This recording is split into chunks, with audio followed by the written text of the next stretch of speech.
यह उस वक्त की बात है जब बुराई के काले अंधेरे इस धरती को घेर रहे थे। तब उम्मीद की एक किरण ने एक बच्चे के रूप में बादशाह यमन में जन्म लिया। यह शहजादा कमजोरों की हिफाजत के लिए चुना गया था। नेकी की ताकतों ने इस शहजादे को शैतानी ताकतों को खत्म करने के लिए भेजा था। तभी बादशाह यमन को उनका मंत्री उन्हें सूचना देता है कि फकीर बाबा आए हैं। तभी फकीर बाबा बादशाह यमन के पास आते हैं और बताते हैं, मलिका यमन, बादशाह यमन, आप बहुत खुश नसीब हैं। आपके घर में एक इंसान के रूप में एक फरिश्ते ने जन्म लिया है और कहते हैं आपके घर का यह चिराग ऐसा सूरज बनेगा जिसकी रोशनी से बुराई के सारे अंधेरे दूर हो जाएंगे। ये बच्चा नेकी और अच्छाई की सारी ताकत लेकर पैदा हुआ है। ये दुनिया को इंसानियत का पैगाम देगा। ये ज़रूरतमंदों की खिदमत करेगा और दानी होगा। और फकीर बाबा उस बच्चे का नाम हातिम रखते हैं। तभी यमन के बादशाह अपने मंत्री वजीर खास को कहते हैं, आसपास के सभी छोटी बड़ी रियायतों में शहजादे हातिम के जन्मदिन की खुशखबरी भेज दी जाए। और कहते हैं मुल्क जफ़ार के बादशाह को इस खुशखबरी के साथ हमारे शुभ संदेश भी भेजे जाएं कि उनकी मलिका की सेहत के लिए हम और हमारी मलिका हमेशा दुआ करेंगे। और हमारी ये ख्वाहिश है कि वहाँ से भी ऐसा ही कोई खुशखबरी बहुत जल्द मिले।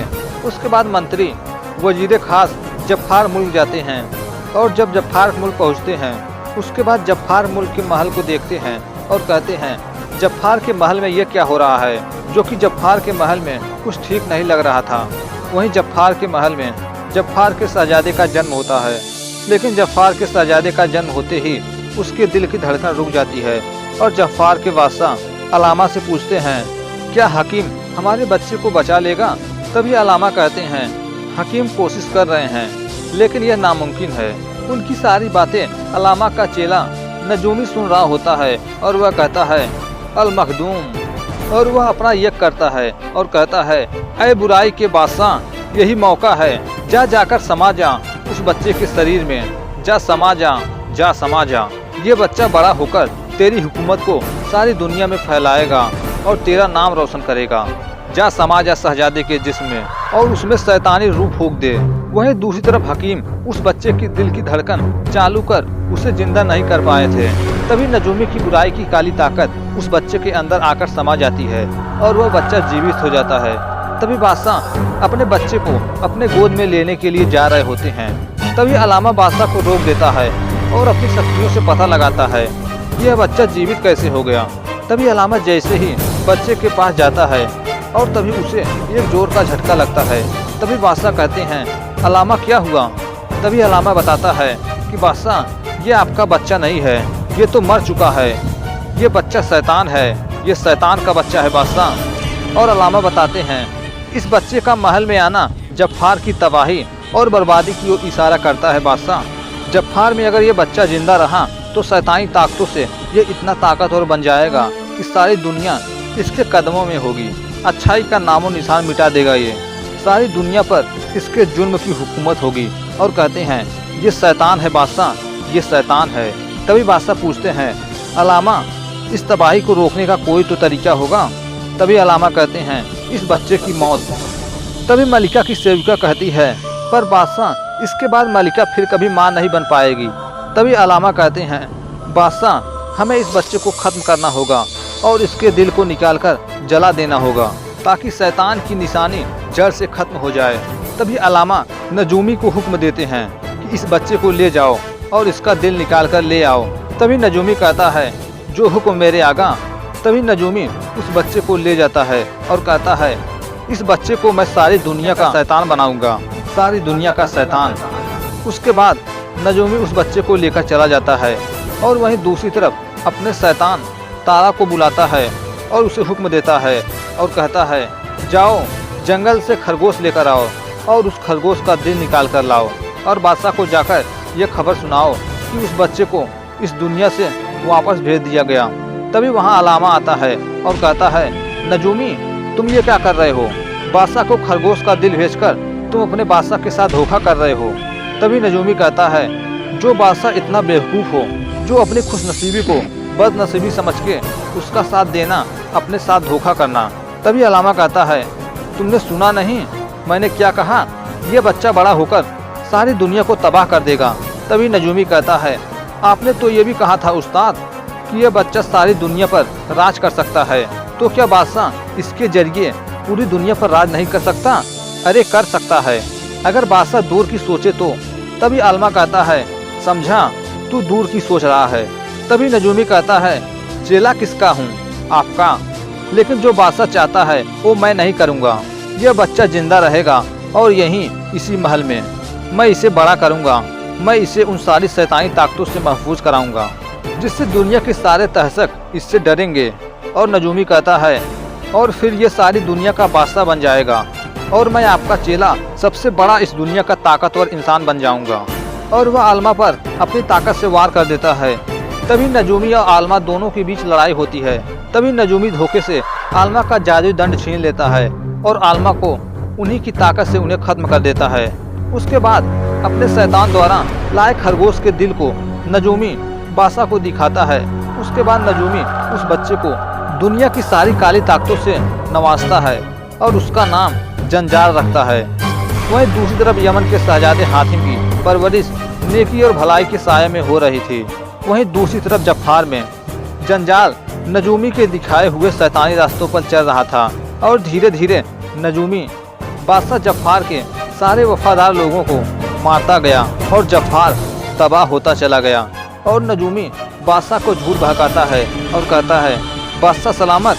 मुल्क जफार की दुर्दशा देखकर आपके सभी साथी गद्दार हो गए और यहाँ से भाग गए। और कहता है, लेकिन मैं यहाँ से नहीं भागा, मैं आपका वफादार हूँ। वहीं दूसरी तरफ यमन में हातिम को उनकी अम्मी ढूंढ रही होती हैं। तभी उन्हें बताया जाता है कि हातिम महल में नहीं है, वह तो हमेशा की तरह घुड़सवारी करने के लिए गया है। वहीं दूसरी तरफ हातिम घुड़सवारी करने के लिए गए होते हैं और जंगल में हातिम घुड़सवारी कर रहे होते हैं और जंगल को देख रहे होते हैं। तभी अचानक उन्हें कुछ चील उड़ते हुए दिखाई देते हैं, जो कि वे चील किसी का पीछा कर रहे होते हैं। तभी हातिम भी उसका पीछा करते हुए उसके पास जाते हैं, जो कि वह चील किसी शहजादी का पीछा कर रहा होता है। वह चील कोई और नहीं बल्कि उस नजूमी के भेजे हुए शैतान का चील होता है। तभी अचानक वह शैतान उस शहजादी पर हमला करने वाला होता है कि अचानक हातिम तीर से उस पर वार करके उसे खत्म कर देते हैं। और हातिम एक एक करके सभी चीलों पर वार करके उन सभी चील और उस पर बैठे शैतान को खत्म कर देते हैं और उस शहजादी की जान बचा लेते हैं। तभी हातिम उससे कहते हैं, क्या समझती हो आप अपने आप को? बहुत दिलेर हैं, दुनिया में किसी चीज का डर नहीं है। आप क्या सोचकर बैठी थी कि आप पर कोई हमला नहीं कर सकता? और कहते हैं, कोई लड़की इतनी बेवकूफ़ कैसे हो सकती है जो बिना किसी रक्षक के या किसी साथी के घर से बाहर निकलना मुनासिब समझने का दावा करती है। तभी वह शहजादी कहती है, मैं घर से अकेली नहीं निकली थी, मेरे साथ मेरी सहेलियां और मेरा अंगरक्षक था। जो मैं रास्ते में भटक गई वो सब मुझसे अलग हो गए, इसलिए वे हमारे पीछे पड़ गए थे। तभी हातिम देखते हैं कि उसके हाथ में चोट लगा होता है। तभी हातिम अपने कपड़े को फाड़कर उसकी चोट से निकल रहे खून को साफ करते हैं। तभी हातिम उनसे पूछते हैं। तभी वह हातिम के पूछने में बताती है कि मेरा नाम जैस्मीन है। तभी हातिम कहते हैं, जैस्मीन, क्या आप ही परिस्तान की शहजादी हैं? तभी जैस्मीन पूछती हैं, और आप अपने बारे में कुछ नहीं बताया? तभी हातिम कहते हैं, मैं यमन का शहजादा हातिम हूँ। और कहते हैं, शायद आप इस बात से अनजान हैं कि बादशाह यमन और बादशाह फरिस्तान दोनों दोस्त हैं। हम दोनों की शादी की बात चल रही है। तभी वहाँ जैस्मीन का अंगरक्षक आता है और वह हातिम को धक्का दे देता है। तभी जैस्मीन कहती हैं, हातिम, ये मेरा अंगरक्षक होबो है। तभी हातिम कहते हैं, यह अंगरक्षक कहाँ था जब जैस्मीन पर हमला हुआ था? तभी होबो कहता है, वो तो तुम बीच में आ गए, वरना जैस्मीन को बचाने होबो जरूर आता। तभी हातिम कहते हैं, आते जरूर आते, लेकिन तब तक वे लोग जैस्मीन को उठा ले गए होते। तभी होबो तलवार निकालता है और कहता है, होबो के होते हुए किसकी हिम्मत? तुम होबो का मजाक उड़ाते हो? समझकर क्या रखा है होबो को? पिछले 1000 सालों से परिस्तान के राजघराने का अंगरक्षक होबो। तभी जैस्मीन कहती है, तलवार नीचे रखो होबो, क्या तुम जानते हो कि तुम किससे बात कर रहे हो? ये शहजादे यमन है, इन्होंने हमारी जान बचाई है। और होबो को माफी मांगने के लिए कहते हैं, लेकिन होबो माफी नहीं मांगता और पेड़ पर अपना सर पटकने लगता है। तभी हातिम कहते हैं, बस बस, गलती मेरी है, हम माफी मांगते हैं। जैस्मीन को हमने नहीं, आपने बचाया है। वहीं दूसरी तरफ जफार में नजूमी बादशाह और मलिका के पास जाता है। तभी मलिका कहती है, नजूमी, आपने शाही दरबार की तौहीन की है। आपने बादशाह सलामत के सामने सर नहीं झुकाया। तभी नजूमी कहता है रस्सी जल गई पर बल नहीं गया, और कहता है मलिका जफ़ार, मेरे बादशाह जफ़ार, जब तक वह तख्त पर बैठे थे जितनी इज्जत देनी थी उतनी मैंने दी। और कहते हैं मैं शाही नजूमी हूँ, अपना फर्ज नहीं भूलता।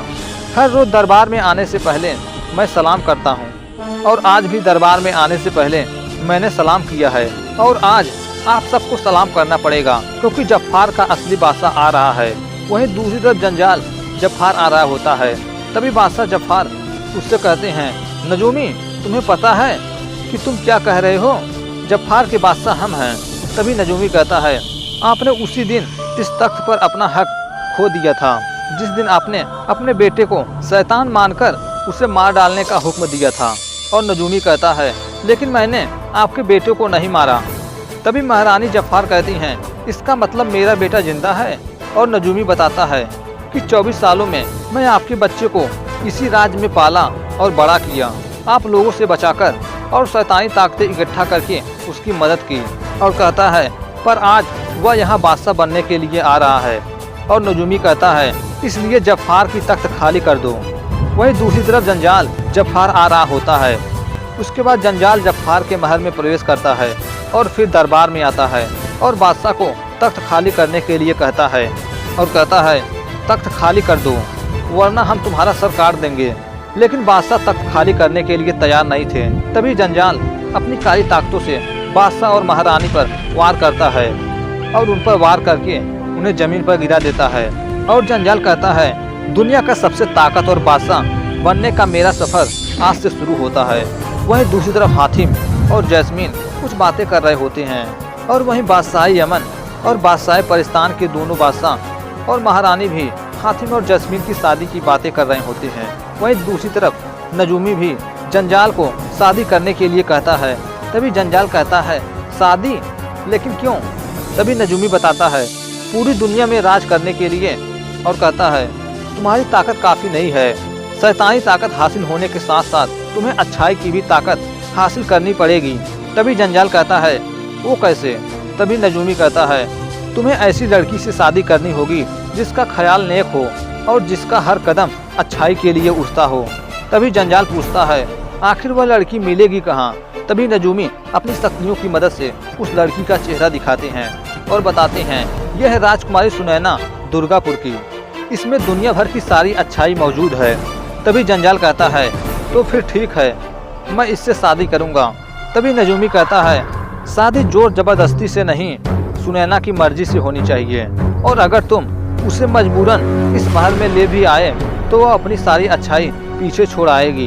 तभी जंजाल राजकुमारी सुनैना की मर्जी जानने के लिए दुर्गापुर जाता है, जहां दुर्गापुर के महल में राजकुमारी का छोटा भाई तलवारबाजी कर रहा होता है। वहीं दूसरी तरफ जंजाल अपने शैतानी परिंदे पर बैठकर दुर्गापुर आ रहा होता है और वह दुर्गापुर के महल के पास पहुंच जाता है। वहीं दूसरी तरफ सुनैना के छोटे भाई तलवारबाजी कर रहे होते हैं। तभी जंजाल अपने शैतानी सेना के साथ महल में प्रवेश करता है। जो भी उसे रोकने की कोशिश करता, जंजाल के शैतानी सेना उन्हें खत्म कर देते हैं, और उसके बाद जंजाल सुनैना के पास पहुंचता है।